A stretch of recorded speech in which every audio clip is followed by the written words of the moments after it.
pro senhor. Beleza. Professor, a gente estava se perguntando ficando. aqui para quando que vai ser o seminário mesmo?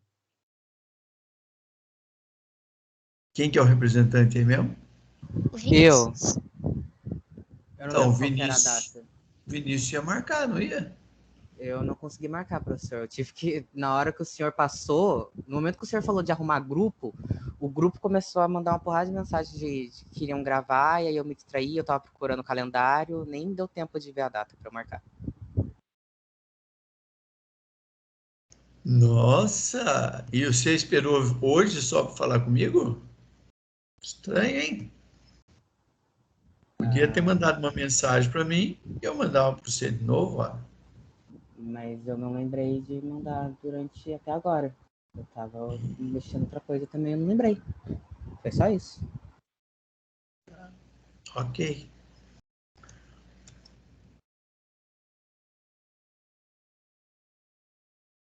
Tá vendo aí?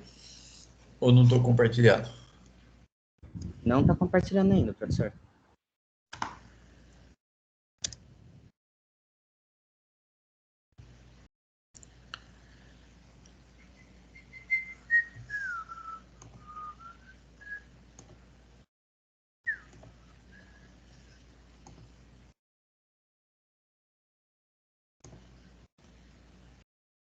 Agora está?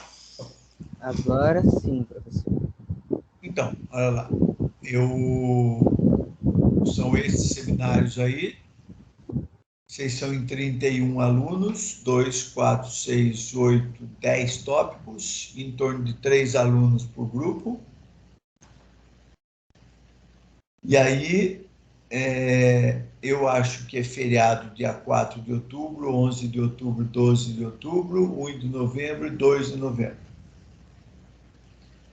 Então, eu pedi para marcar um seminário por dia, do dia 18 de outubro ao dia 23 de novembro. Aí, quem vai fazer que tema e vai apresentar o seminário em que data, daí vocês definem.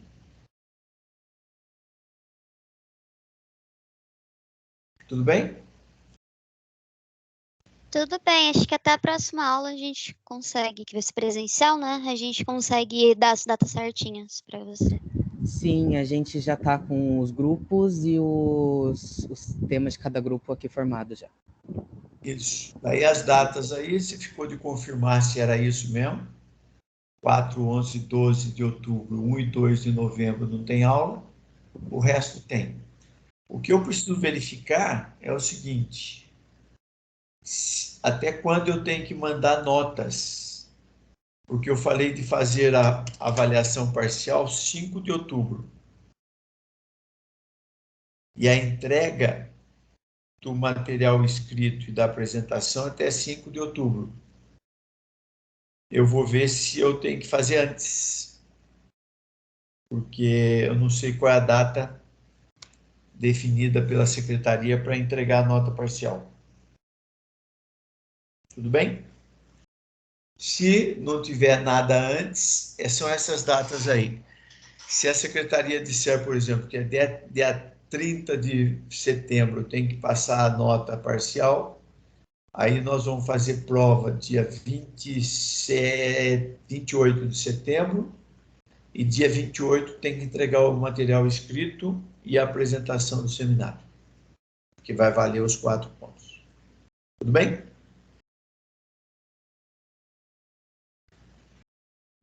28 de setembro, seria de novembro, né? Não. 5 de outubro foi a data que eu marquei, está escrito aí, ó. É que você Avaliação. falou dia 28 de setembro. É isso mesmo. Olha só. 28 de setembro, semana que vem. Se eu Semana que tiver vem que é entregar prova? nota, até final de setembro, a última data de setembro é 28. O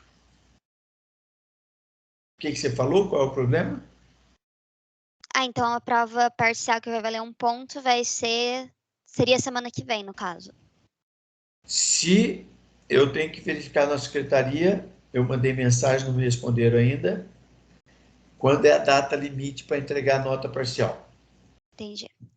Se eu conseguir entregar no dia 5 de outubro, beleza. Daí a prova fica dia 5 de outubro e a entrega do material do seminário também 5 de outubro. Se eles falarem que é final de setembro, aí eu vou ter que antecipar as duas coisas para final de setembro, entendeu? Sim?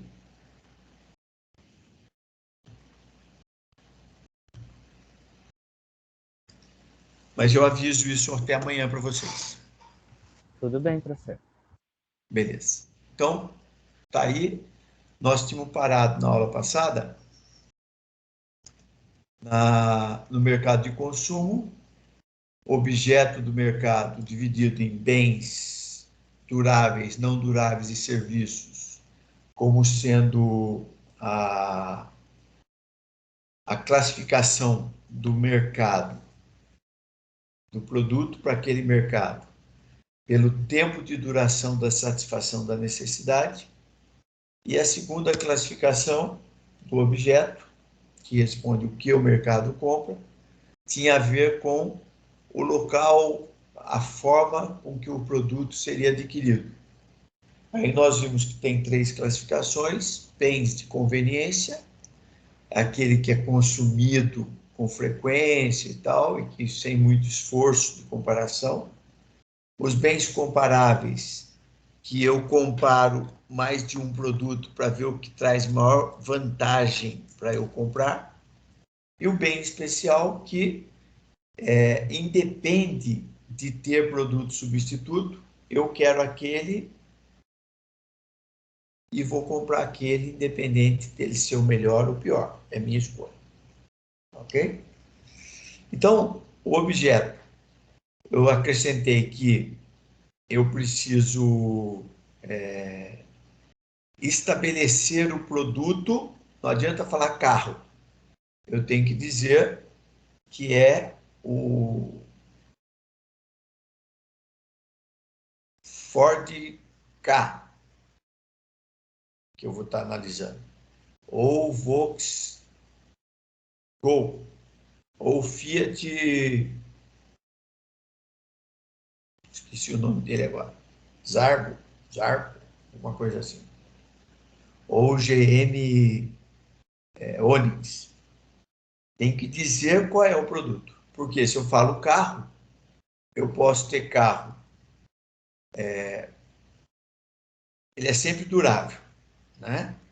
Mas eu posso ter carro que a pessoa compra por conveniência. O cara muito rico compra por conveniência. Aí, o que vai valer é aquele volume maior de vendas que a empresa pretende fazer. Para quem ela pretende fazer? Para alguém que vai comprar como conveniência, como comparável ou como uso especial? Né? Aí você pega assim, o exemplo que tem aí do especial, a Ferrari. Não é conveniência, porque ele é muito caro e é específico. Comparável? Se você comparar, ele deixou de ser especial. Então, tem os ferraristas que não tem uma Ferrari, mas tem meia dúzia de Ferrari. Então, saiu uma nova versão, a Ferrari oferece para a pessoa, né?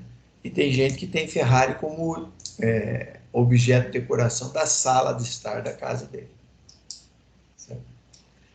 Já para outras pessoas, a Ferrari passa a ser um entre outros, de uma marca entre outras que a pessoa tem.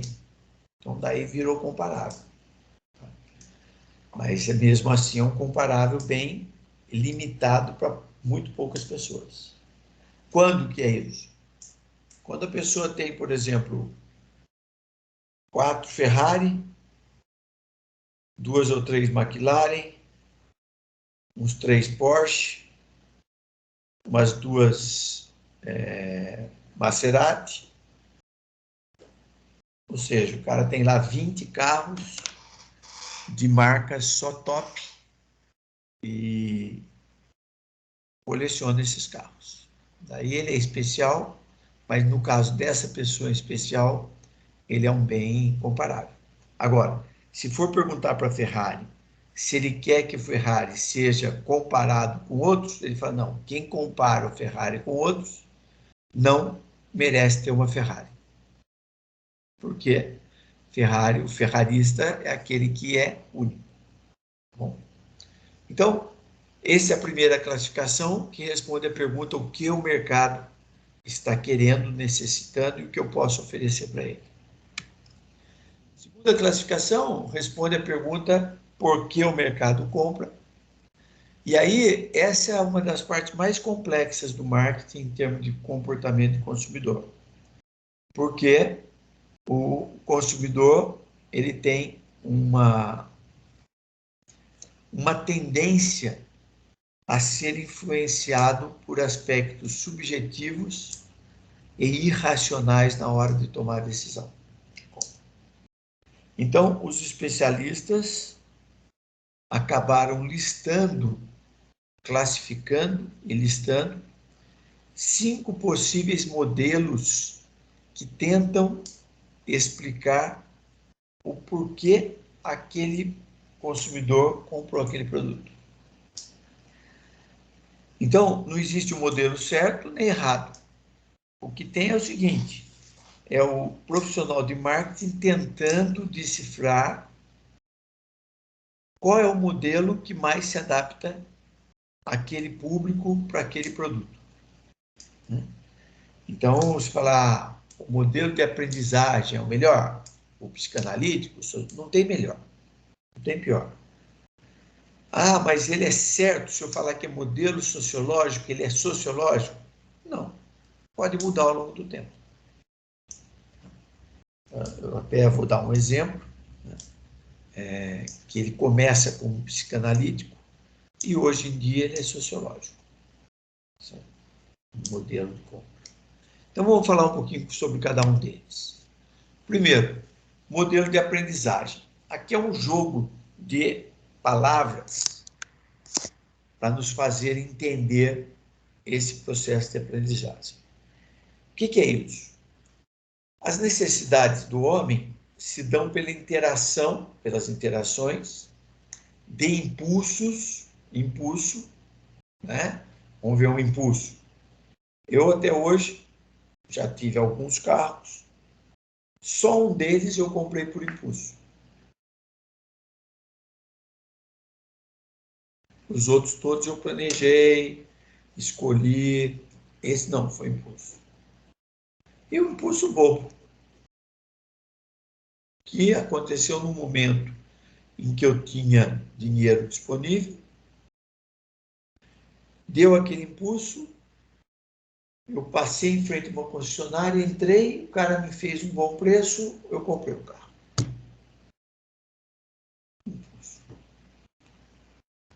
Em seguida, eu caí na real que eu tinha feito besteira. Não dava para voltar mais atrás. Por sorte, o que eu achei que tinha sido uma besteira acabou não sendo. Mas, a primeira análise, eu achei que tinha feito uma besteira comprando por impulso. Vou explicar já o que é. Foi um carro, que eu falei, um Peugeot, que eu estava indo para Ubatuba, eu vi um farol vindo atrás de mim, distante. Quando ele estava chegando perto, um farol puxado assim, parecia um olho de gato. Quando o carro passou, achei bonito, falei, nossa, vou comprar um carro desse. Eu quero um carro desse, quer dizer. Quero um carro. Daí, para ter o carro, foi uma questão de várias coincidências que aconteceram. Um prêmio que eu ganhei de salário na empresa, várias coincidências. E por que eu me arrependi? Depois eu vi que não era besteira. Porque eu trabalhava nessa época em Barra Mansa e eu comprei esse carro em Resende, é onde tinha concessionária Peugeot. E aí eu vi o seguinte, que os 10.000 quilômetros que eu ia rodar até a primeira revisão, ia acontecer em 1, 2 meses, era muito rápido, porque eu rodava muito. Por semana eu rodava 600, 700 quilômetros. Quando eu ia para São Paulo, mais. Indo só para Barra Mansa e voltando para Taubaté, era isso. Vamos por 1.000. Em 10 meses eu atingia lá, ou em 10 semanas eu atingia a primeira revisão. Eu pensei, puxa vida, eu vou deixar o carro em Resende para fazer revisão, como é que eu vou até Barra Mansa? Porque se é em Taubaté, aí eu tenho outro carro. Mas se eu estou sozinho lá em Barra Mansa, só tenho esse carro. Falei, nossa, que besteira que eu fiz. Tinha que ter comprado um carro mesmo de Taubaté, que tem concessionária nele, em Taubaté. Aí eu viria trabalhar com outro carro, e minha mulher levava o carro para fazer revisão, uma coisa assim.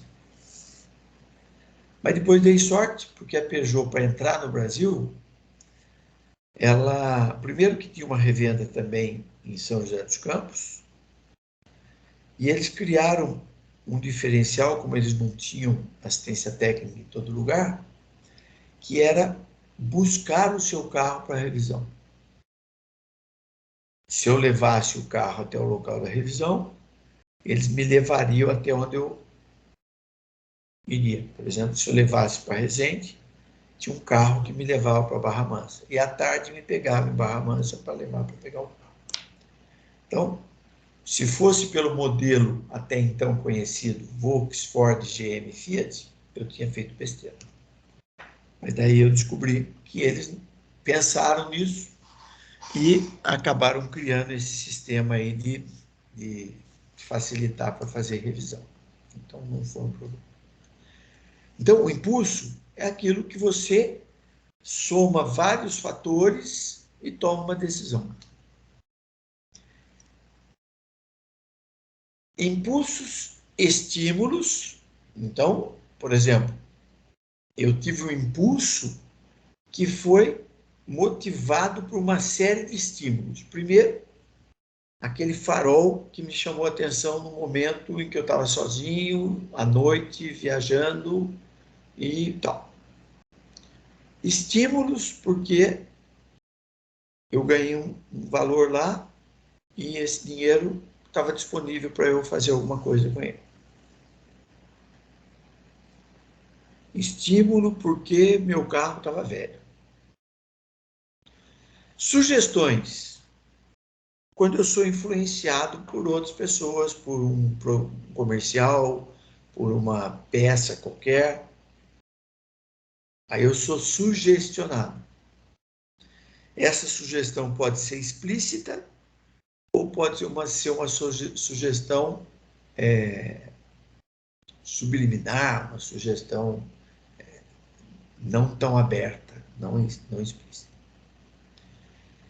Reações.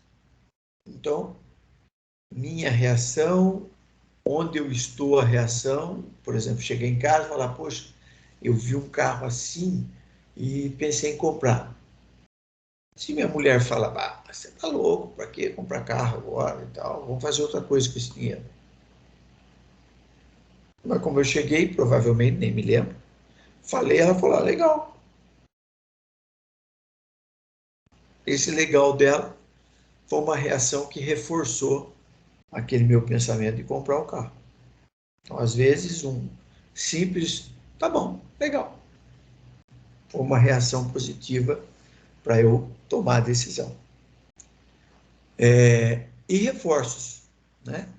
Então, por que o vendedor ligou para você, você se interessou por alguma coisa e ele, até que você fale para ele, ó, já comprei, ou não vou comprar mais, ou para de me encher, ele fica ligando para você porque ele fica reforçando, né? Para você não esquecer daquela necessidade que você identificou que você começou a procurar alternativas para satisfazê-la. Então, essas necessidades acabam influenciando nosso comportamento de compra. E isso é uma aprendizagem, porque provavelmente, se tivesse confirmado aquela dúvida que eu tive, de que eu fiz besteira comprando aquele carro, eu nunca mais faria a compra de um carro por impulso como eu fiz. Porque ia ficar calejado, eu ia sofrer com isso. Nossa, cada vez que ia fazer revisão, ia ser um parto, e terrível. Isso ia me marcar de tal forma, ia me cicatrizar de tal forma, que eu ia fugir de decisões por impulso. Os impulsos podem ser primários. Então, por exemplo, eu estou com sede, estou em algum lugar, a hora que eu vejo uma alternativa para matar a minha sede, eu vou comprar, né? Esse é o sucesso daquele pessoal que fica com uma caixa de isopor e com garrafinha de água em congestionamento. Por quê? Porque a pessoa está sem beber água. E aí ela vê alguém que está vendendo água, ela esquece até se aquele cara teve higiene do manuseio daquela água, se dentro daquela caixa, aquele isopor dele, tem gelo com água potável, ou se ele fez gelo com água qualquer, né? Se ali dentro está tudo limpo, ou se ele vai colocando garrafa em cima de garrafa, sem trocar o gelo, sem trocar a água, se ele mesmo não lavou a mão, tal. E aí, você está no carro, vai abrir aquela tampinha, poft, e vai beber, porque você não tem copo. Na hora, o impulso da sede é maior, você acaba bebendo, sem verificar efetivamente a higiene do local. Sede, fome, sexo, fulgador, a gente não gosta de sentir dor. E os impulsos apreendidos. Então, os primários são aqueles decorrentes da nossa vida em si, e os apreendidos são aqueles que se moldaram na gente pelas nossas experiências. O medo é reflexo disso. Nenhuma criança nasce com medo. E eu já faz 23 anos que eu não tenho filho pequeno, né? Minha filha já tem 23 anos. Mas eu tenho o cachorro. Certo? E aí, meu cachorro, ou meus cachorros, acabam sendo a expressão da criança. Só para quem... Minha irmã, quando eu falava isso, ela tinha preconceito. Ah, você está falando que meu filho parece cachorro e tal. Não é nada disso. É que, por exemplo, eu estou com uma cadelinha nova agora. E ela não tem freio. Ela não tem medo, não tem nada. Outro dia pulou aqui do deck da piscina, era muito alto, saiu mancando.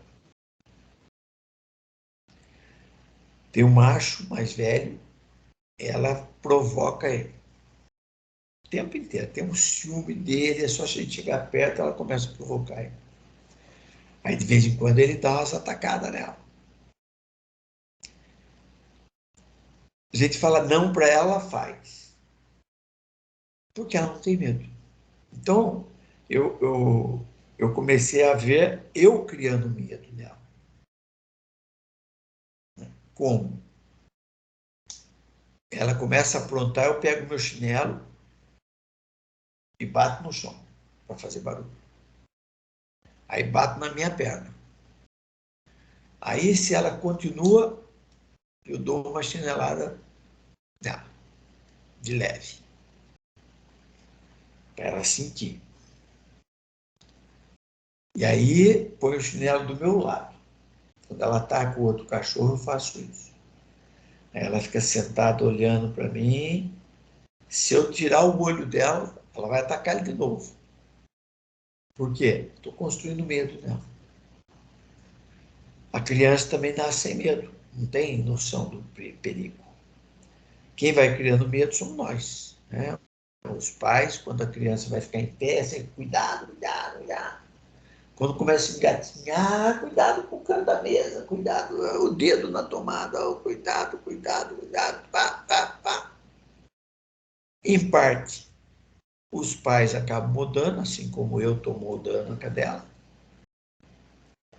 Em parte, né, a cadela já não pula mais do deck que ela pulou, sem eu falar nada.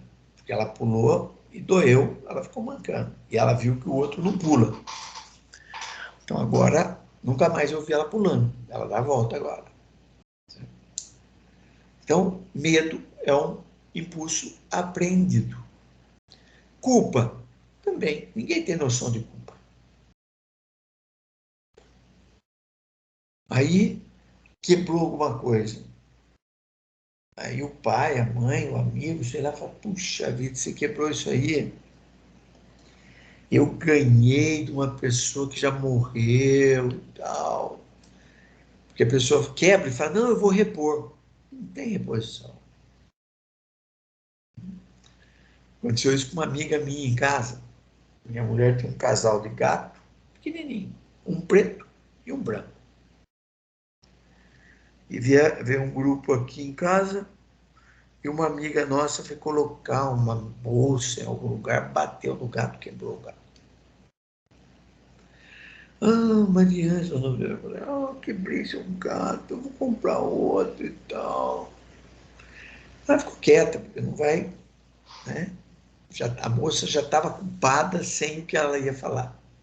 Então, quando você é amigo, você releva. Mas depois nós comentamos, né? Não tem reposição, porque aquele gato foi ganho de uma pessoa que veio visitar o filho aqui, uma estrangeira que veio visitar o filho, e veio em nossa casa, sei lá, e deu o gato. Né? Então, não tem reposição. A moça já ficou com culpa. E se fala isso, então, isso aí, a fulano de tal, lá, não sei de que país, veio aqui e me presenteou com isso e tal. Daí a mulher deve ficar com culpa mesmo, né? A culpa é um sentimento de punição, autopunição. Certo? Orgulho. Orgulho, não consigo pensar em exemplos, sei lá.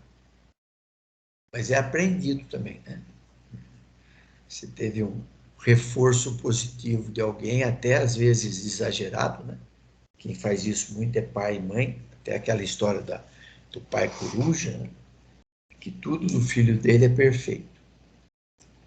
Então, paparica tanto que a pessoa apreende o orgulho. E outros decorrentes. O impulso, então, é um forte estímulo interno nosso que leva a uma ação.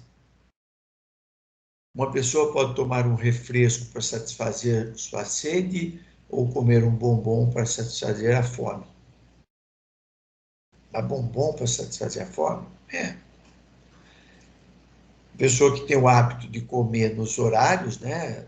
Almoço, toma café, almoço, café da tarde, janta. Quando tem fome no intervalo dessas coisas, não tem muito essa de mudar o horário de comer. Né? Já tem gente que almoça a hora que estou com fome. Estou com fome agora, 10 horas da manhã, vou comer agora. Antecipo o almoço. Tem gente que chama isso de brunch, né? O que você come entre o café da manhã e o almoço. Mas tem gente que não segue muito essas regras. A reação de uma pessoa é um estímulo, desculpa, é influenciada pela configuração de sugestões. Então, olha só, eu tive um impulso,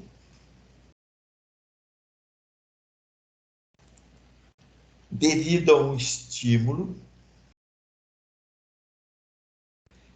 que foi influenciada por sugestões que eu recebi do meio, do meu convívio, até dos meus desejos não satisfeitos, minhas necessidades. Então, olha só, ao satisfazer a sede com refresco, a pessoa está sugestionada pela hora do dia. Porque se fosse sede logo cedo, né, provavelmente tomasse um suco, um café. Mas naquele horário lá, ó, um suco cabe mais do que uma outra bebida qualquer. O custo também vai influenciar, né? Então, eu vou olhar e ver qual o custo daquilo que eu vou estar tomando. A disponibilidade que eu tenho naquele momento para tomar. E assim por diante. Então, eu vou ser influenciado por vários aspectos para assumir uma reação a um dado impulso. Por exemplo, estou no deserto, senti sede. Já venho há 2 horas andando sem achar água. Aí apareceu alguém vendendo água. Minha reação vai ser eu de ir tentar comprar aquela água. E quanto maior for a minha necessidade aparente, maior vai ser o preço que a pessoa que estiver vendendo vai cobrar. E também maior vai ser o preço que eu vou estar disposto a pagar. Porque é uma questão de vida ou morte, estou no deserto, se eu não beber eu vou morrer.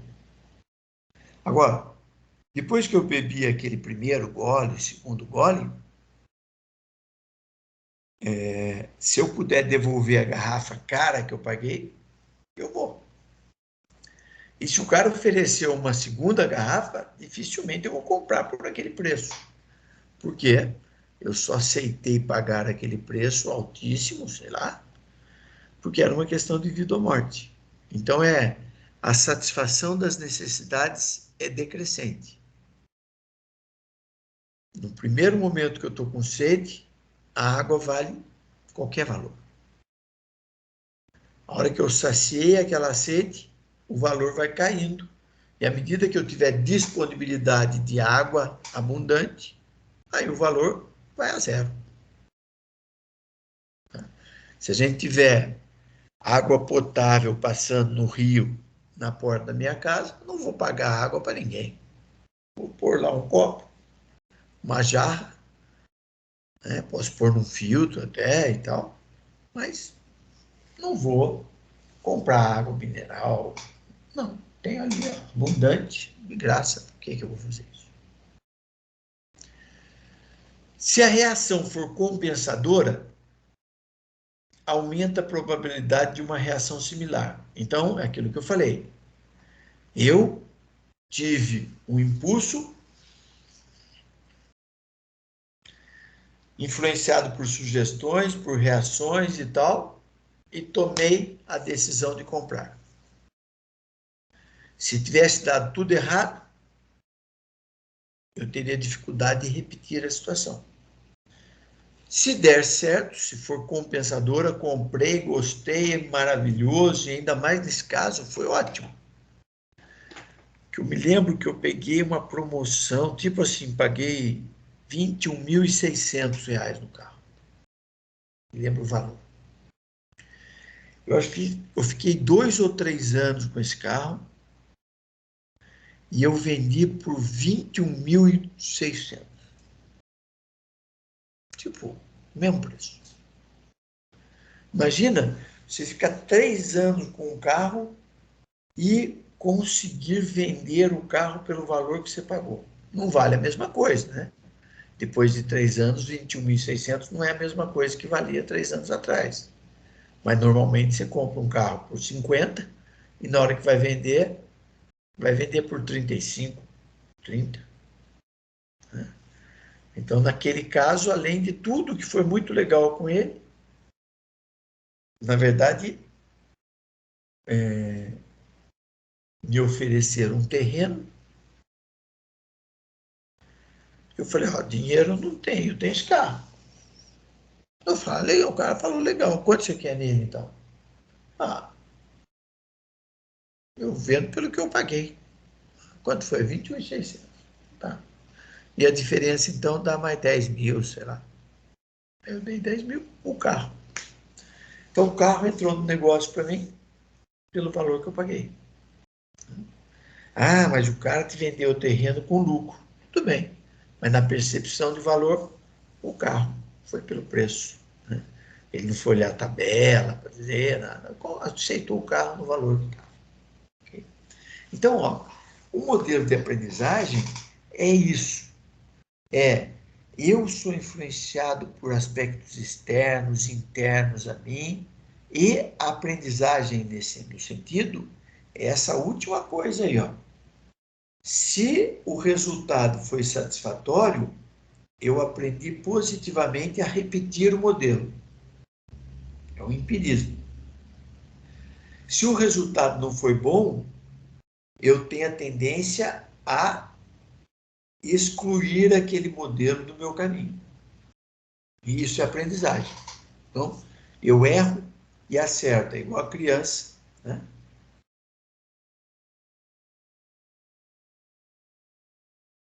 Ô Luiz, eu vou pedir para você o seguinte, eu estou explicando um assunto que é importante, tá certo? Eu falei do seminário no começo da aula.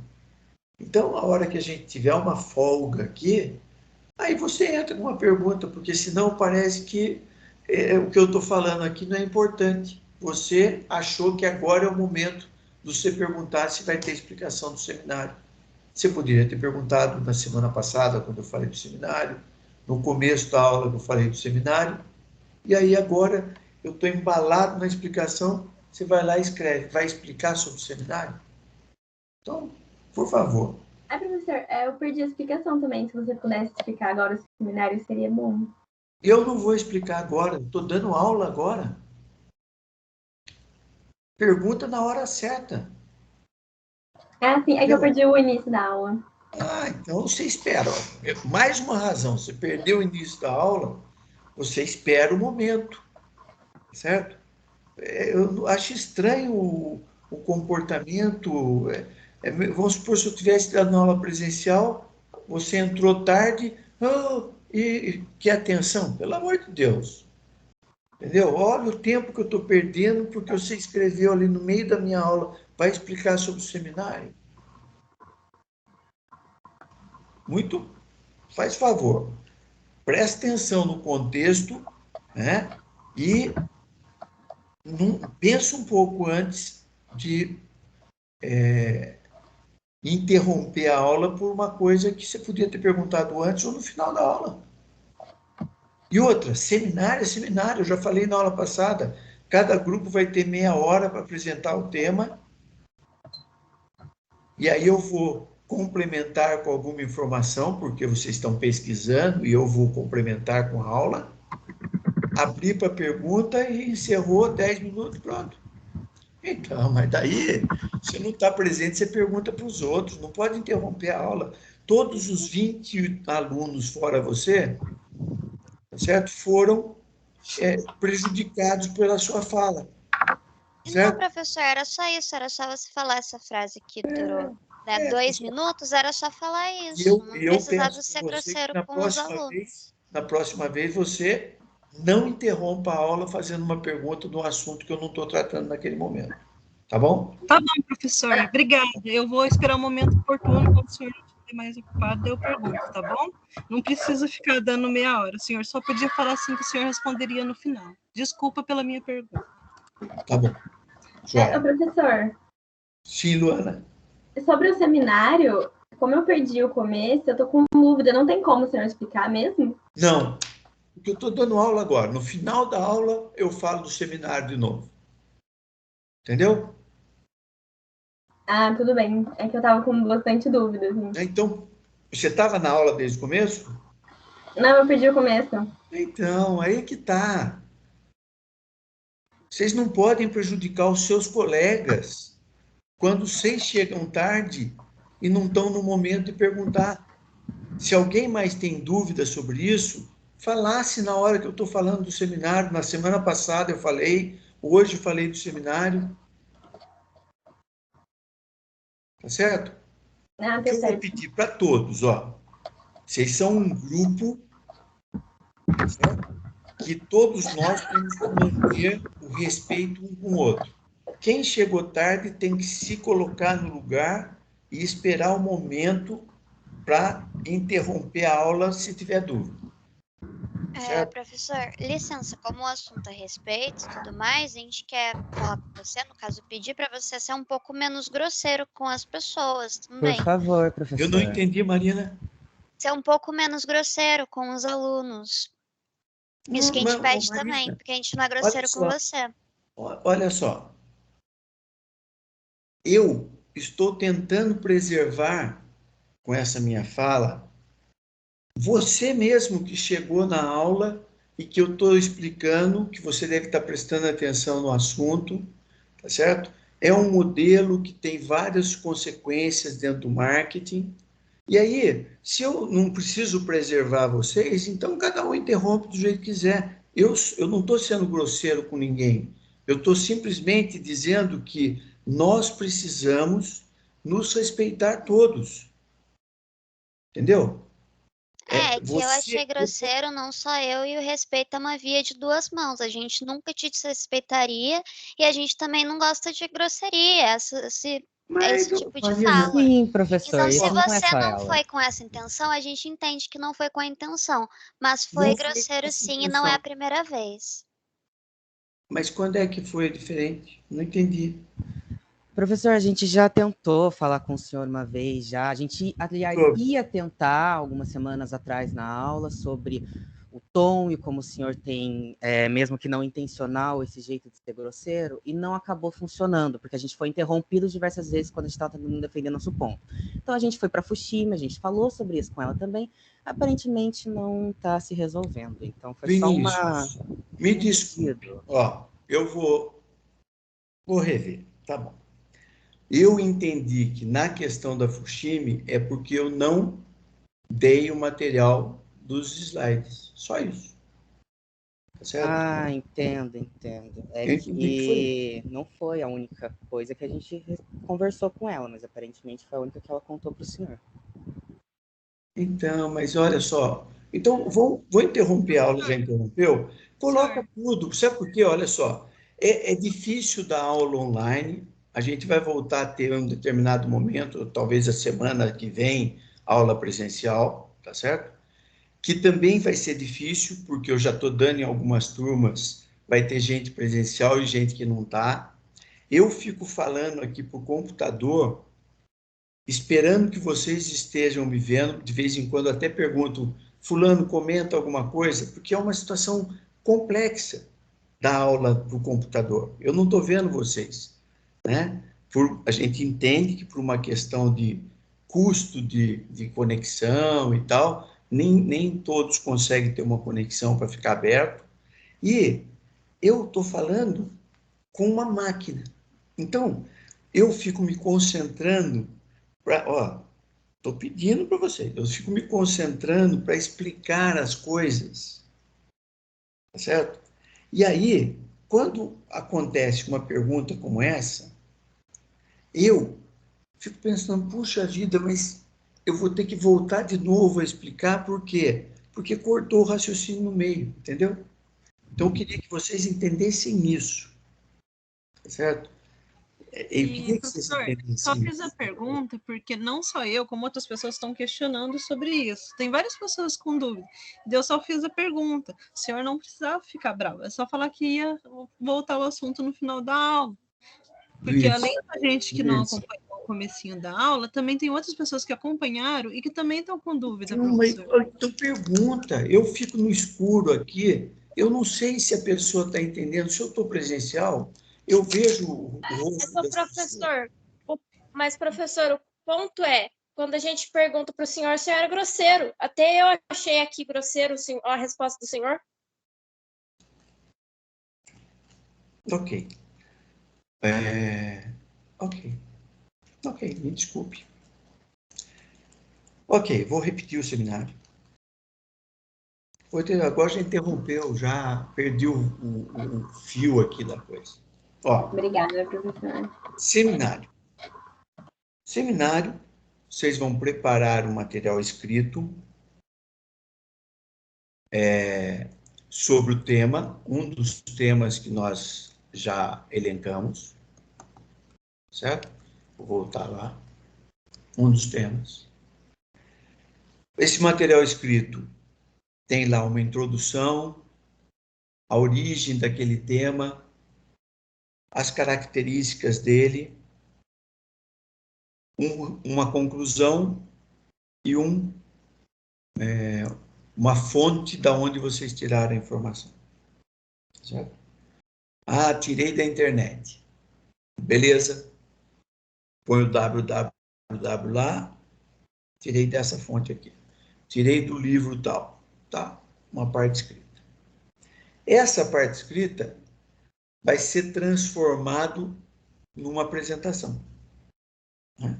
Então, vem aí a criatividade de pegar a parte escrita, que tem lá 5, 6, 7, 20 páginas, sei lá, cada um faz o volume que achar que foi necessário, né? E vai transformar numa apresentação para meia hora. Meia hora de apresentação vai ter essa apresentação de 10 a 30 slides. Se forem slides ilustrativos, dá para ter 30. Se for slide que tem mais coisa escrita, são 10, porque cada slide a gente gasta entre 1 e 3 minutos para apresentar. Isso eu estou falando, mas, por exemplo, outros professores têm disciplina que ensina a fazer isso, né? Então, eu não sei se vocês sabem fazer ou não. Tá? Se me pergunta, podia ter perguntado já, eu explicava. Então, uma parte escrita, 5, 10, 8, 20 páginas. Tem trabalho que fica muito bom com 3 páginas, 5 páginas, e tem trabalho que fica muito bom com 20 páginas. Depende do que cada um fez. Slide, né? Se colocar mais do que 20, 30 slides, não vai dar tempo de fazer em 30 minutos. Okay? Se colocar 2 slides, não é suficiente para explicar nenhum desses temas aí, 2 slides. Okay? Vão entregar isso, se nada mudar, até dia 5 de outubro. Vou colocar lá no EVA, e vocês vão ter lá até dia 5 de outubro para entrar e colocar 2 arquivos. Um em Word ou PDF, alguma coisa que vale, e o outro em PowerPoint, PDF, em outras ferramentas que tem disponível para fazer a apresentação aí, aberto, cada um usa a sua. O seminário, vocês vão definir a data que cada um vai apresentar, né, dentro daquelas datas lá. As datas que não tiver apresentação, eu vou continuar dando aulas. Nós temos outros temas para estar discutindo ainda, certo? Então, eu vou continuar dando teoria e vocês vão entrar com o seminário. Então, por exemplo, dia 18, marketing digital, sei lá. Vai gastar 30 minutos para apresentar, mais 10 minutos, 15 para eu complementar e responder perguntas. Foi uma aula das 2. A segunda aula, no dia 18, eu entro com alguma teoria. Certo? Aí, dia 19, tem outro, mesma coisa. Então, o seminário cada grupo vai ter os seus 30 minutos para apresentar e mostrar para os outros a qualidade da apresentação. As notas. Pela parte escrita e pela apresentação entregue, eu vou dar 3 pontos. 1,5 em cada coisa dessa. Tá? E aí é o seguinte, cada um vai apresentar com a qualidade que achar que Agenda, data, direto com o professor? Então, na aula passada eu pedi para o Vinícius, hoje ele já retomou esse assunto, né? E alguém me falou, não sei quem foi, que até a semana que vem, ou até amanhã, sei lá, não me lembro, me entrega a programação. A apresentação vai ser online ou vai ser presencial? Eu não sei. Uma boa pergunta. Porque quando a gente está dando aula online já há 3 semestres, tudo é online. Eu apresento aula online e os seminários foram online. Certo? Eu não sei como é que vai ser no sistema híbrido, porque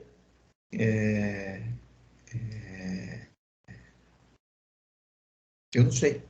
Por exemplo, já me disseram o seguinte, que as provas vão ser online. Por quê? Porque vai ter gente na sala de aula fazendo prova e gente fazendo online. Então, já me disseram, a prova vão fazer online. Até porque a prova eu não faço como em outros cursos. Ou na comunicação, acho que ninguém faz. Né? Meu filho tem prova que, por exemplo, o professor dá a primeira questão, tem lá 1 minuto para responder, pula para a segunda, não deu tempo, pula para a terceira e acabou os 20 minutos, todo mundo ao mesmo tempo, acabou a prova. A gente tem feito na comunicação, não sei se alguém faz diferente, eu acho que não. Eu marco a prova, dia 5 de outubro. Então eu mando para você assim, ó. Está aberta a prova a partir do dia 3 às 0 horas e vai até o dia 5 às 23h30.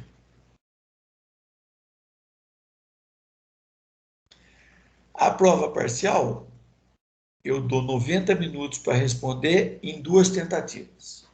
Então, você vai tentar responder e vai cuidar para não passar de 40 minutos a primeira vez. 50. Aí viu as questões, acha que errou alguma coisa, poderia ter melhorado, vai lá e faz a segunda vez. Antes, dá uma lida no caderno, é por isso que eu falei que é importante ter caderno, que é importante assistir os vídeos da aula, tal, porque entre uma tentativa e a outra, só vai melhorar se tiver alguma fonte de consulta. E como as provas são com consulta, por isso que eu não disponibilizo o slide.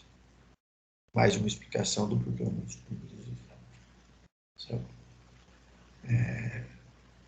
Se a prova é presencial, aí não é com consulta, e aí tem que estudar e tal, beleza. Durante a pandemia, nós tivemos que nos adaptar a fazer prova online, e aí a prova online, você está na sua casa, você consulta o que você quiser. Tá? Então, pelo menos, eu quero que cada um construa o seu material de consulta sem os meus slides. Então, explicações completas do porquê das coisas. Né?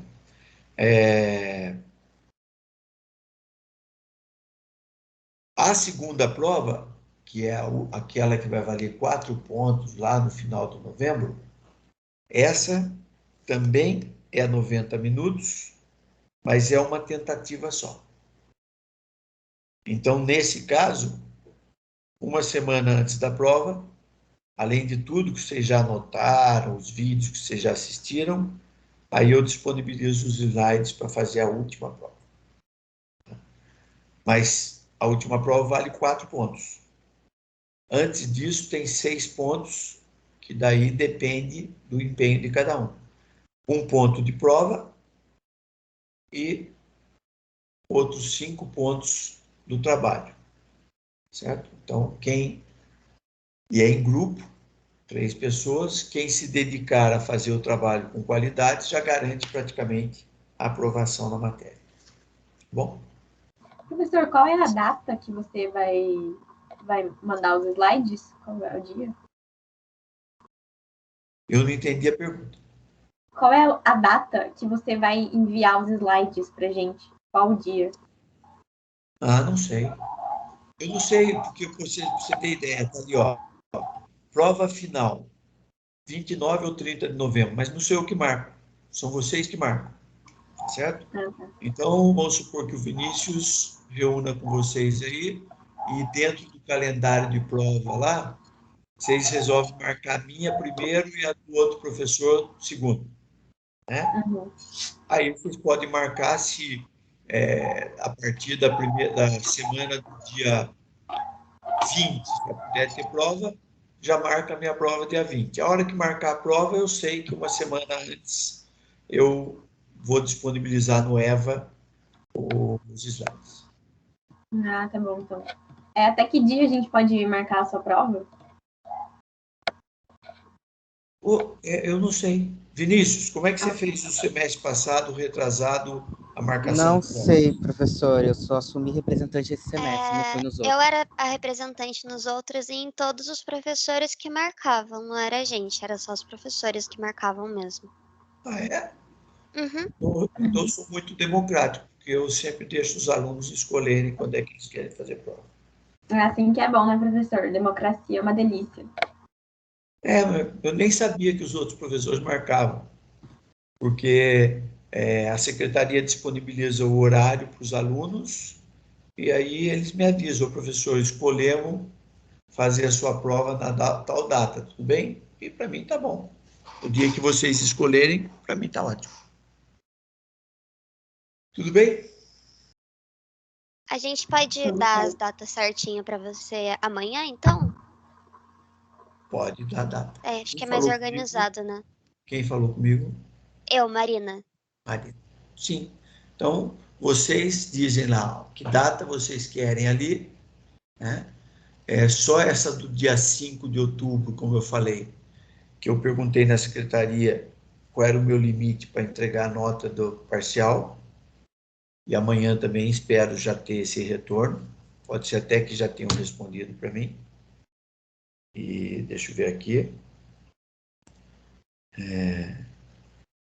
para eu ver se eu posso manter esse 5 de outubro ou se tem que ser antes, tá?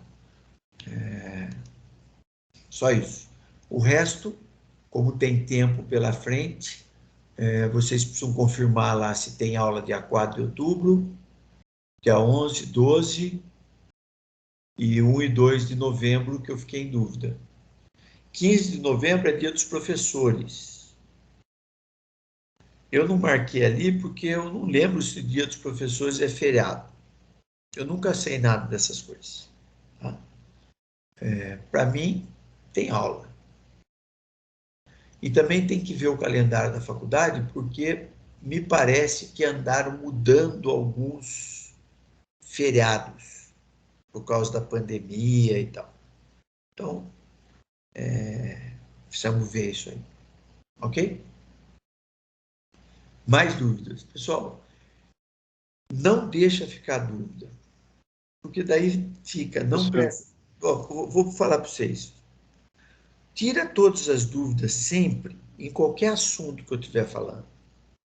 Porque senão, você não tirou a dúvida, vai carregando isso e o assunto vai andando, mas você não presta atenção no novo assunto porque você não resolveu o passado ainda. E aí, numa hora que não é apropriada, muitas vezes, isso não acontece só com vocês, acontece comigo, acontece com todo mundo, estoura, você fala, pô, não posso deixar ir para frente sem tocar esse assunto. E aí, nem sempre é o melhor horário. Quem falou comigo que eu não sei? Você tinha falado da estruturação que você queria para o seminário, para o texto do seminário que você quer, o arquivo em texto. Você pode repetir, por favor? Viu? Não tem regra. Não? Não, eu só peguei uma estrutura, porque é o seguinte, ó, cada um, principalmente no curso de comunicação, nós trabalhamos com muita criatividade. Tá certo? Vocês são de um curso que depende da criatividade. Então, eu não imponho uma estrutura. Você tem que se colocar assim, ó. Eu vou apresentar um trabalho para um cliente meu. Como que eu acho que vai ser uma apresentação em que esse meu cliente vai ficar satisfeito com ela? E aí, se você for seguir um caminho acadêmico, um trabalho acadêmico ele tem lá um título, né? Um glossário, um índice, dizendo, ó, na página tal acontece isso, na página tal acontece isso, página tal, tal. Aí vem, primeiro item, introdução. Ó, marketing cultural é isso, papá, papá, papá, ele surgiu assim, assim, assim, assim. Aí, segundo item, ó, o que é marketing cultural? Como ele se processa? Aí eu tenho outro falando sobre os ganhos relativos ao marketing cultural, em comparação com outros tipos de mídia que eu venho a usar para fazer a divulgação do meu produto, sei lá. Aí eu tenho lá uma conclusão sobre isso e uma referência bibliográfica, para saber que você não tirou isso sei lá, não tirou do além. Você tirou de algum lugar lá que é possível ser verificado que está escrito aquilo que você colocou. Entendeu? Agora, esse é o modelo tradicional de qualquer trabalho de escola. Tá? Agora, se eu for mostrar para vocês, na verdade, não vou fazer isso, mas se vocês fossem ver os diversos trabalhos que eu já recebi e que tiveram a nota máxima, é tudo do jeito que for, porque se vocês estão num ambiente criativo, eu não posso impor para vocês uma regra de apresentação ou de escrita, certo? Então, a única regra é, vocês têm que me mostrar que pesquisaram o tema e tem que ter um slide compatível com isso. Então, eu já vi, tipo assim, ó, a parte escrita foi maravilhosa. Só que o slide, a pessoa pegou o primeiro parágrafo, fez o primeiro slide. Pegou o segundo parágrafo, fez o segundo slide. Terceiro parágrafo, fez o terceiro slide. Tá? Isso não é preparar um jogo de slides para uma apresentação.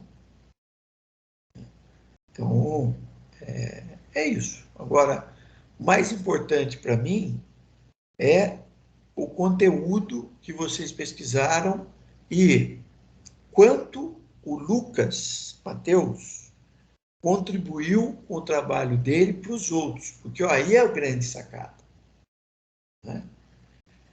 Ao invés de todos pesquisarem os 10 temas,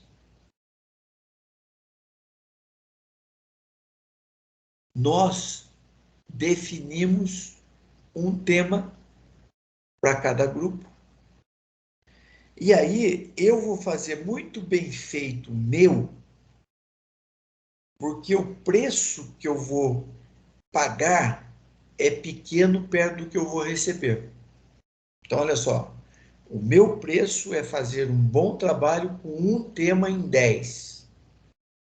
E eu vou receber em troca 9 trabalhos bem feitos. Então, isso é uma sociedade efetivamente equilibrada, onde cada um se esforça ao máximo para fazer o melhor, pensando que vai receber o melhor das outras pessoas. Ah, professor, mas daí meu trabalho ficou perfeito. Eu gastei 2 semanas para fazer e eu recebi um trabalho de alguém que na véspera pesquisou na internet, pegou um trabalho na internet lá e veio aqui e fez de qualquer jeito. Eu Já fui mais duro em relação a isso.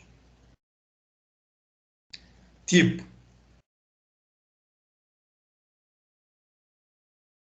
quem vai dar nota, não é o que eu vou fazer agora, tá? Mas já fiz. Quem vai dar nota no trabalho do outro grupo são 3 pessoas, um de cada grupo de outro tema. Só que tem uma coisa. Eu fazia também a avaliação e dava a minha nota.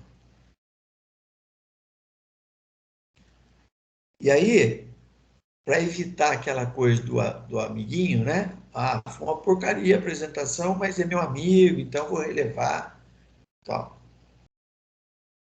Aí, quando a pessoa avaliava para o amigo uma coisa que tinha sido ruim, tá? Eu tirava a nota também de quem avaliou. Só que, ao longo do tempo, a gente vai mudando. E em alguns cursos, eu até faço alguma coisa nesse sentido, em alguns cursos não. Dentro da comunicação, eu não faço mais. Eu mesmo avalio, é meu critério e acabou. Se tiver bom, tá bom. Se tiver ruim, tá ruim. E aí, cada um faz a autoavaliação aí, né? De se recebeu com a mesma qualidade que entregou. Certo? E vice-versa. E aí acontece muito. Às vezes, em off, alguém fala comigo, professor, puxa vida, esse assunto aqui ficou horrível. Daí, como eu tenho material, para quem se expõe assim, né? Eu não exponho também para ninguém, mas eu acabo arrumando algum material para a pessoa, algum complemento, para ela não ficar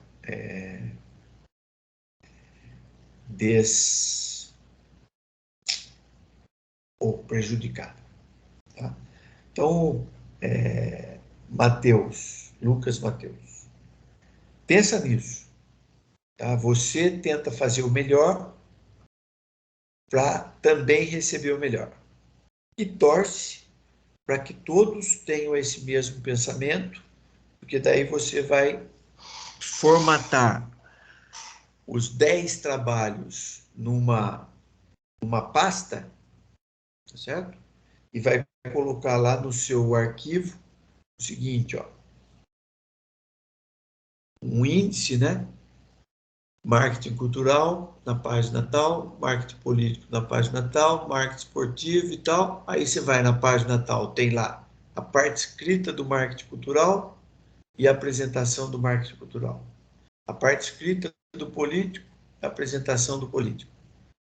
Alguma anotação que você fez durante a discussão em sala de aula, e aí você tem um material rico para você usar na sua profissão na hora que você precisar e voltar e revisar um desses temas.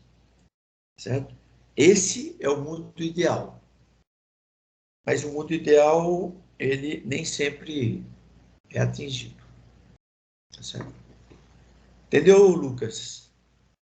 Se você quiser um modelo, eu meio que falei o modelo de novo aí. Ok. Mas não necessariamente você precisa seguir esse modelo que eu falei. Tá bom? Tudo bem, deu para entender. Tá show. Beleza. Então, importante que vocês tenham esse pensamento, né? Em respeito aos seus colegas, cada um faz o seu trabalho com toda a dedicação e receba os outros 9 temas com respeito dos seus colegas e sempre pensando em guardar os 10 como sendo a base de toda a evolução aí do marketing que tem acontecido. A cada ano, eu acrescento um tema aí. Por quê? Como nós estamos, vamos ver aqui, ó, marketing viral, guerrilha, não, desculpa, experiência. Ele não está diretamente ligado ao digital. Guerrilha não está diretamente ligado ao digital. Relacionamento é antes do digital e depois o relacionamento dentro do meio digital virou marketing digital. Então, eles têm uma ligação. Só que o que fez com que o marketing de experiência tomasse a importância que tomou, o marketing de relacionamento, o de conteúdo, o de guerrilha e tal, foi o que o meio digital permite que esses outros elementos se fortaleçam. E todos eles dependem da nossa capacidade de viralizar para eles se efetivarem. Ah, não entendi nada, professor, não tem problema. Nós vamos justamente até o final do seminário mostrar para vocês, e vamos discutir isso, né, de qual interligação que tem em cada um desses casos.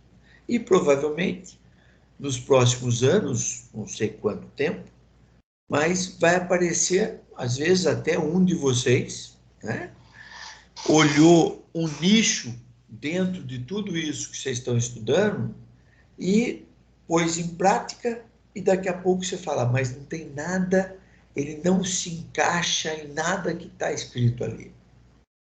Eu vou chamar de marketing espiritual, sei lá. Vou chutar. Okay. E aí, escreve sobre isso, virou assunto discutido nos meios, as pessoas começam a praticar o tal do marketing tal que você fez lá, e daqui a uns dias eu vou acrescentar aqui com mais um seminário para ser pesquisado e incorporar no conhecimento das pessoas. Que, em linhas gerais, no passado, isso acontecia como? As novidades apareciam em livros, primeiro em artigos científicos, que é onde discute as coisas mais rapidamente, depois em livros, e depois esses livros viravam matéria de aula. Então, ela demora que uma novidade que acontecia no mercado levava, o tempo que levava, para chegar até as universidades e aos cursos. O meio digital mudou isso. Então, tem coisa que está sendo discutido em sala de aula que ainda não é totalmente reconhecido no meio acadêmico. Certo? Ainda não tem tratados, não tem artigos discutidos em congresso, não tem livro escrito sobre o tema, só que como o meio digital é muito mais rápido do que tudo o resto, a gente já tem incorporado dentro das nossas aulas para que as pessoas tenham noção daquele assunto. E corremos o risco de amanhã aparecer um autor de prestígio que malha um desses itens aí e fala, isso aí é baboseira, não serve para nada, e daí a gente vai tirar, não vai dar mais aula sobre isso, porque o meio agora recriminou aquela atividade. Tá? Assim como lá no começo do marketing, nós tivemos esse problema com a tal da propaganda subliminar. Não devo ter comentado com vocês, mas a nossa capacidade de visualizar o movimento depende do número de quadros por minuto, por segundo, que passa à nossa frente. Se passar menos de 24 por segundo, 24 quadros, né? Porque o filme antigamente eram fotos sequenciais e que passavam numa certa velocidade à nossa frente e dava a sensação de movimento. Tem até uma brincadeira que faz com luz girando um rolo, em que, como tem desenhos sucessivos, você gira ali numa certa velocidade, tem a sensação de movimento. Então, o filme era assim. O filme analógico, né, eram fotos sequenciais que, numa certa velocidade, dava a sensação de movimento. Okay? O que os...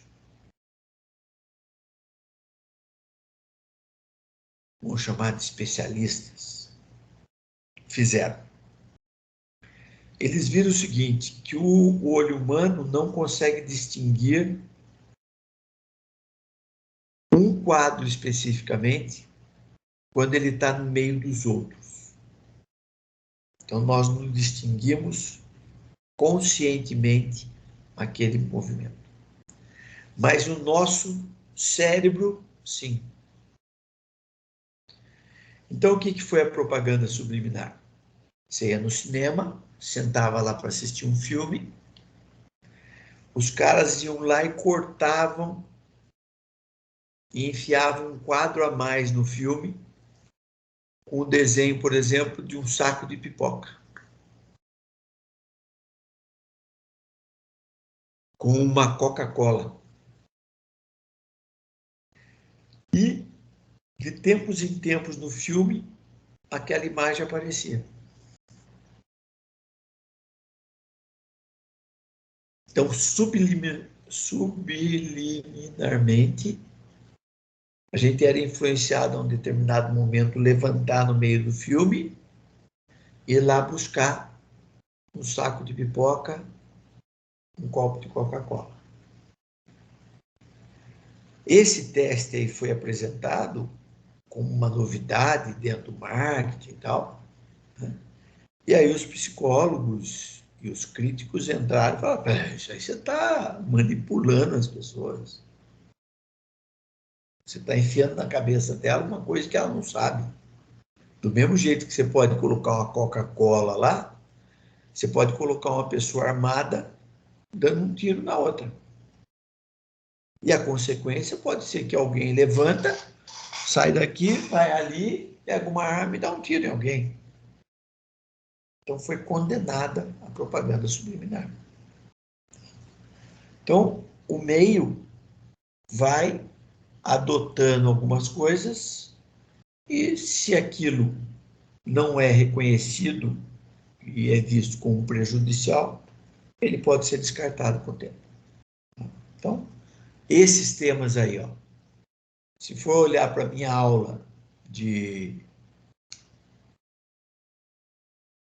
10 anos atrás, será? Não sei, talvez uns 10 ou mais anos atrás, ela tinha 4 tópicos: marketing cultural, esportivo e social, como o relacionamento começou na década de 90. Então, até a final da década de 90, eram esses 5. Cultural, político, esportivo e social, sendo que o relacionamento entrou na década de 90. E aí, eu dava aula, dava tempo, né? Deu mesmo dar todas as aulas, e eu dava. À medida que foram surgindo esses outros temas, a saída que eu encontrei para dar toda a teoria que eu tenho que dar, e ainda dar essas especializações, principalmente num curso como o de vocês, que só tem uma disciplina de marketing, para ser dada em 4 aulas semestrais, aí não tem alternativa a não ser fazer os seminários. Certo? Porque cresceram aí 5 itens a mais do que a gente tinha no passado. E pode virar 6, 7, 8 e assim por diante. Ok? Sanou todas as dúvidas? Alguém tem mais algum?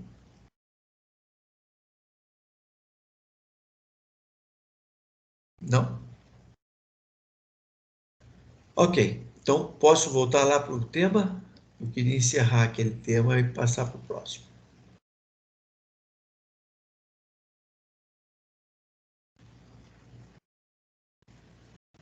Então, continuando, o modelo de aprendizagem é um modelo em que os nossos erros e acertos definem nosso comportamento de compras. Assim como nossos erros e acertos definem nosso comportamento em relação à segurança, em relação ao medo, em relação a várias coisas. Hoje, nenhum de nós tem coragem ou é desavisado ao ponto de enfiar os 2 dedos na tomada. Até por sinal, hoje as tomadas são bem mais protegidas, não dá para você enfiar o dedo lá. Antes era mais rombuda, você colocava o dedo e encostava no ferrinho que tinha lá dentro. Por que hoje é assim? Porque hoje nós temos a consciência de que o choque mata, que o choque machuca, que o choque tal, e ele está presente naqueles 2 buraquinhos da tomada. Mas muitos de nós tivemos a tentação, quando ainda muito jovens, e nem lembramos disso, de ser curioso a ponto de ver aqueles 2 buraquinhos e tentar enfiar o dedo lá dentro. Enfiar o brinquedinho. Então, todos nós, em algum momento, podemos ter tido essa tentação. Mas a aprendizagem fez com que a gente não seguisse mais esse caminho. Então, o primeiro modelo de consumo é a aprendizagem. Tem coisa que a pessoa está consumindo porque ao longo do tempo deu sempre certo para ela. A mãe consumia assim, comprava assim, então ele também compra. O pai comprava assim, também compra. Viu o irmão comprando e também copiou. Tal. Então, a aprendizagem faz a gente escolher. E é uma das possíveis explicações do porquê a pessoa comprou aquele bem e não o outro. O segundo modelo é o psicanalítico. E aqui, ele é, na verdade, aquele que tenta explicar tudo que os outros não conseguiram. Então, é assim, por que aquela pessoa tem aquela compulsão por comer? Né? Tem um programa que eu assisto na TV, que eu gosto do médico, que é Quilos Mortais. Então, são pessoas que têm 300 quilos, 400 quilos. E aí você olha e fica pensando, por que a pessoa chega num peso tão grande? Eu já tive um funcionário que tinha 200 quilos. E para vocês terem ideia de como era o preconceito, uma vez o diretor da fábrica chegou para mim e falou, Arcione, eu queria que você demitisse tal pessoa.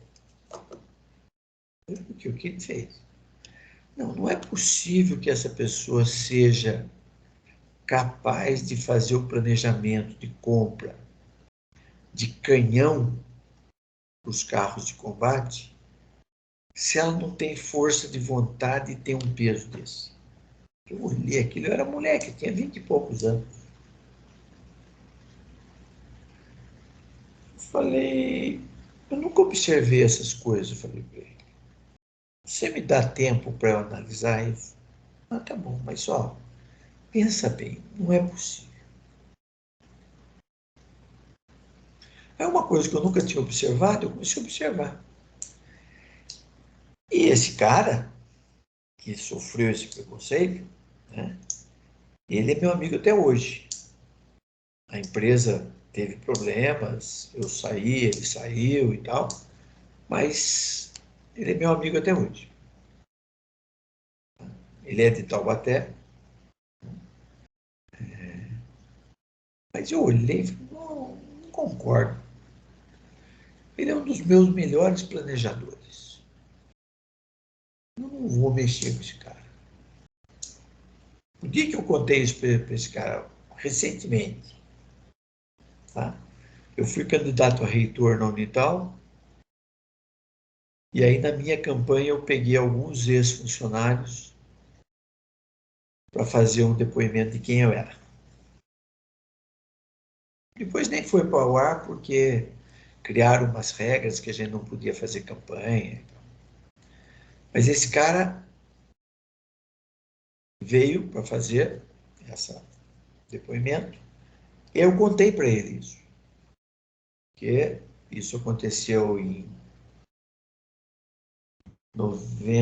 89, 90. E há 2 anos atrás, só que eu contei para ele que agora já estamos velhos, podemos falar brincando das coisas, mas como era o preconceito, né, naquela época, em que o diretor queria que eu demitisse ele. E eu não demiti porque eu era amigo dele, porque eu nunca fui muito amigo das pessoas, sempre fui, principalmente dentro da empresa, sempre fui muito profissional. Respeitar todo mundo, não porque é meu amigo ou porque não é. Mas ele era uma pessoa capaz. E eu não aceitei. Tá? Então, eu assisto aqueles mortais aí para ver. E aí, todos eles têm uma explicação psicológica. E aqui na aula, ou em alguma outra aula, alguém citou o exemplo de um cantor que tem 2.000 pares de sapato. Né? Não sei se foram vocês aqui. Não dou muita aula, não sei quem foi tal os exemplos. E os obesos lá do filme, da série, eles todos, eu gosto do médico porque ele vai a fundo para descobrir o que levou a pessoa a ser daquele jeito. Todos eles têm uma explicação psicológica. Então, esse modelo psicanalítico, ele tenta entender a compra de determinado item, o consumo de alguma pessoa, com base em aspectos psicológicos. E normalmente quando eu não consigo explicar por outra razão, por outro modelo, provavelmente é psicológico. Então eu tenho um ex-diretor, um ex-chefe meu, que ele, quando ia para São Paulo, o carro dele já era grande. Por quê? Porque ele sempre trazia alguma coisa. Então, de repente, ele tinha um fogão dentro do carro. Era uma picape, né? Um fogão. Fulano, por que você comprou fogão? Você não tem fogão? Tem. Mas esse aqui eu achei tão legal, todo de inox e tal, então eu comprei. Uma vez comprou uma bateria inteira. Mas você toca a bateria? Não. Eu comprei.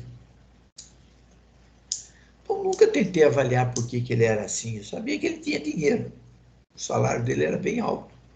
Então, mas quando você vai a fundo analisar as razões psicológicas, provavelmente ele, quando era criança, ele sofreu muita dificuldade, não podia comprar aquilo que ele queria e tal, e ele não consegue controlar, né, na fase adulta dele, o impulso de comprar, e tem dinheiro para isso, tem cartão de crédito, acaba comprando. Certo? Outro dia eu vi um outro programa que a pessoa vai ajudar a organizar armário de outros, sei lá. Passei, vi. É no Brasil esse até. E aí uma amiga chamou essa moça para ajudar uma amiga dela. Uma amiga de alguém chamou essa moça para ajudar. E a mulher tinha, não me lembro agora se é mais de 1.000 pares de sapato. Mais não sei quantas blusinhas, roupa que tinha etiqueta, sapato e roupa que ela nunca tinha usado. Uma executiva de empresa, tinha dinheiro, por impulso ia comprando. E essa moça veio, e aí foi descartando o sapato que ela não ia usar nunca, blusa que não ia, para organizar até o apartamento dela, porque o apartamento dela era uma bagunça. Não sei o nome desse programa aí.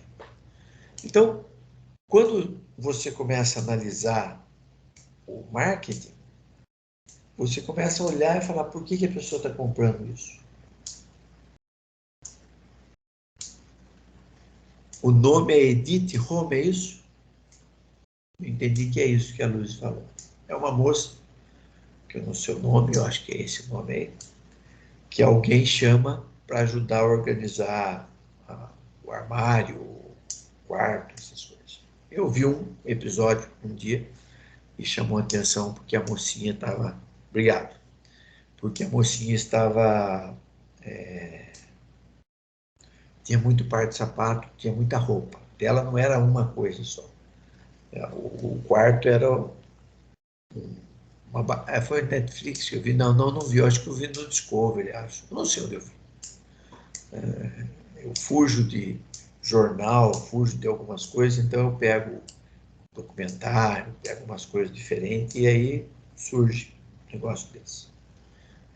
Então, aqui, ó, eu não sei se na aula passada eu cheguei a falar sobre isso, mas o Freud, por exemplo, a linha dele de terapia, de avaliação do psicológico, ele diz que as nossas atitudes de hoje são fruto da nossa primeira infância. E daí, na teoria dele, que eu não sou psicólogo para falar, normalmente, dentro dos outros cursos de comunicação, eu não sei se vocês têm, tem psicologia. Então, eu sempre que posso, converso com os professores de psicologia para que eles, né, me ajudando com marketing, eles façam uma linha aí, explicação de alguns temas. Para eu poder falar sobre isso que eu estou falando e os alunos já escutaram do professor de psicologia alguma coisa mais teórica sobre o tema. Mas o Freud fala que o momento que a gente não fala ainda e não entende é um momento que marca muito a vida da gente, né? Porque a reação das pessoas ao nosso choro, por exemplo, pode ser um reforço positivo ou negativo na nossa vida. Certo? Quando a gente tem a fase oral, que é a fase, que eu também não sei a sequência, mas a fase oral é que tudo que a criança pega, ela põe na boca. Então, encontrou um papelzinho, põe na boca.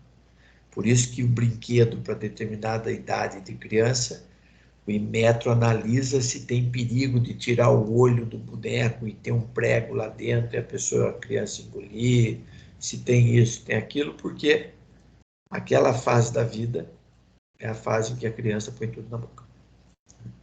Aí tem uma fase que a criança descobre que ela tem controle sobre a urina e sobre as fezes. Então ela faz sem controle e usa fralda. Aí um belo dia ela descobre que, poxa, quando eu tenho vontade, dá tempo de eu pedir para ir ao banheiro. Né? E aí ela começa a controlar, essa é chamada fase... Não me lembro. Mas é a fase em que descobre que urina, que defeca. Então tem fases da nossa infância e o que acontece durante essas fases nos afeta na vida adulta. Certo? Então, o modelo psicanalítico tenta entender os impulsos do consumo com base nessas características psicológicas de cada pessoa. Okay? O terceiro modelo é o sociológico. Esse aqui é o modelo da inveja. Mas não inveja pelo lado pejorativo. Inveja, ela tem a ver com o nosso desejo ser estimulado quando alguém que a gente respeita ou alguém que está próximo da gente atinge um determinado objetivo. Que se traduz em inveja. E a pessoa usa inveja com o lado negativo. Mas o sociológico é isso. Né? Então, é aquela necessidade da pessoa que é mudada pelos grupos sociais que ela faz parte. Então, vocês estão numa fase da idade em que vocês são moldados pelas pessoas que estão à volta de vocês. Como vocês já entraram no curso online e praticamente vocês não se conhecem pessoalmente, então teve pouca influência. Mas quem entra lá desde o primeiro dia, numa fase de muito relacionamento social, né? E aí todo dia se encontra, fica amigo, gosta de um, mas não gosta do outro, respeita um briga, o outro não sei o quê e tal. Isso constrói uma relação em que influencia seu comportamento, seu consumo, né? Suas escolhas. Isso é sociológico. E aí a inveja que eu falei é o exemplo para guardar, né? A rua onde você mora, de repente uma casa, ou pode ser a sua, você compra um carro novo. Daí você observa que dali a 1 mês, 2, 3, 4 meses, a rua tem 4 carros igual ao seu. Fala, puxa vida, estão me copiando. Tem um lado negativo, né, que você pode olhar e falar, puxa, estão me copiando, outra turma invejosa. E tem um lado positivo. Pô, as pessoas estão me copiando é porque eu sou respeitado por elas. A gente tem a tendência de ver pelo lado ruim. Mas pelo lado bom, poxa vida, se eu comprei e o vizinho de frente comprou, ele olha para mim como uma pessoa que é referência para ele. Se eu comprei, ele acha, pô, se ele comprou, ele é exigente, o carro deve ser bom. Se ele comprou, ele é uma pessoa de bom gosto, então esse carro é bonito. Então o sociológico é isso, a gente é influenciado, né? Recebem suas ideias daquilo que desejam, de suas culturas, subculturas, classes sociais, grupos de referência. O desafio é determinar a influência e o comportamento relativo dessas diferentes fontes de influências sociais. Então, eu posso ter influência cultural, né, fundamentada nos desejos. Subcultura pode ser um grande influenciador, dado maior identificação das pessoas. Subcultura é alguma coisa que ainda não é enraizado em todas as pessoas, mas que tem aquele grupo ali, né, que segue. Então, aquele grupo de amigos seu, que não é um aspecto cultural, não é aceito como verdade por todos, mas aquele grupo lá gosta de tal coisa, então eu também sou influenciado a gostar. Okay? Corte de cabelo. De repente, o grupo é tão coeso que uma pessoa corta o cabelo de um jeito, todos os outros cortam. Né? Uma pessoa pintou o cabelo, todos os outros acabam seguindo. Tá? Então, isso é uma subcultura. Classe social. Então, eu estou na classe social, venho de uma classe simples, aí eu começo a ganhar dinheiro, eu olho e falo, puxa vida, eu hoje já tenho dinheiro para estar numa classe mais alta. Mas as pessoas não sabem disso. Então, o meu hábito de consumo acaba sendo influenciado para eu ser visto como alguém que está numa classe superior àquela que eu estava antes. Tá? Então, eu vou seguir, né? Aquela pessoa é rica. O que ela faz? Faz isso, isso, isso. Então, eu também vou fazer, porque daí eu vou parecer rico também. Tem gente que dá um passo maior que a perna. Ela não tem condições, mas ela pega alguns parâmetros, né, e constrói a vida dela em cima daquela ilusão para ser vista pelas pessoas como alguém que é de uma classe superior, em que ela não faz parte. Certo? 20 e 40, nós vamos parar no modelo sociológico, na aula que vem a gente volta nele. Tá bom? Até amanhã, né? A aula que vem é amanhã. Beleza? Tchau para vocês. Eu vou interromper assim, porque eu já vi gente saindo da aula e eu sei que vocês têm aula em seguida, então não quero atrapalhar. Tá bom? Boa noite para vocês. Professor, desculpa, teve chamada no começo da aula que eu cheguei um pouquinho Não atrasada. fiz presença geral. Quando eu Então tá. esqueço assim, eu dou presença geral. Tá bom? Tá bom, obrigada, professor. Tchau pra vocês. Boa noite para o senhor. Boa noite. Até amanhã. Até. Ô, professor, Sim? amanhã vai ter aula presencial do senhor ou não? Que a gente vai ter aula da professora Renata amanhã. É verdade. Nós tínhamos falado na semana passada que se tinha aula presencial dela, então eu ia fazer também. Então, você pode avisar. Quem que está falando comigo? O Vinícius Chaves. Vinícius. Você pode avisar o pessoal, então, que amanhã a aula é presencial? Claro, pode deixar. Então, vocês já tinham falado mesmo semana passada que a Renata faria aula presencial, então eu faço a minha também. Tá bom? Tá bom, obrigado. Boa Valeu. noite. Não esquece de avisar o pessoal, tá? Tá ok, pode deixar. Obrigado.